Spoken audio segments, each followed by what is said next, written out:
بسم اللہ الرحمن الرحیم۔ آج کل ایک مسئلہ عورتوں کے درمیان یہ رائج ہے کہ عورتیں سمجھتی ہے کہ بچوں کو دودھ پلانے سے ہمارا وضو ٹوٹ جاتا ہے، تو یہ خیال صحیح نہیں ہے۔ اصل یہ ہے کہ بچوں کو دودھ پلانے سے وضو نہیں ٹوٹتا ہے، لہذا اگر کوئی عورت باوضو ہو کر کے دودھ بچوں کو پلائے، یہ سب سے اعلیٰ اور افضل بات ہے بچوں کو باوضو ہو کر کے دودھ پلانا۔ لیکن اس باوضو ہو کر کے دودھ پلانے کی وجہ سے وضو ٹوٹ جائے، یہ نہیں ہے۔ اسی وضو سے جب تک کہ اس کا وضو شرعی اعتبار سے نہ ٹوٹا ہو، جو شریعت نے نواقض وضو کے نام سے بیان کیا ہے، اس حساب سے اگر اس کا وضو نہ ٹوٹا ہو تو پھر ایسی صورت میں اس کے لیے کوئی حرج نہیں، اسی وضو سے نماز، تلاوت اور دیگر اذکار، دیگر عبادات کر سکتے ہیں۔ اس مسئلے کو مولانا تھانوی رحمۃ اللہ علیہ نے امداد الفتاویٰ کے اندر بھی نقل کیا ہے، پہلی جلد صفحہ نمبر 41 پر، اور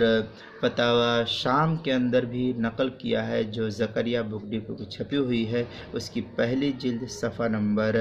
260 پر، اور فتاویٰ بزازیہ جو فتاویٰ ہندیہ کے حاشیے پر ہے، اس کی پہلی جلد صفحہ نمبر 21 پر نقل کیا ہے۔ اسی طریقے سے اردو ایک اور کتاب النوازل کے اندر مفتی سلمان منصور پوری نے بھی عنوان قائم کیا ہے، دودھ پلانا ناقض وضو نہیں ہے، جلد نمبر 3 صفحہ نمبر 124 اور 125 سوال نمبر 83 کے تحت۔ لہذا اب اس سے یہ معلوم ہوا کہ وہ بچے کو دودھ پلانا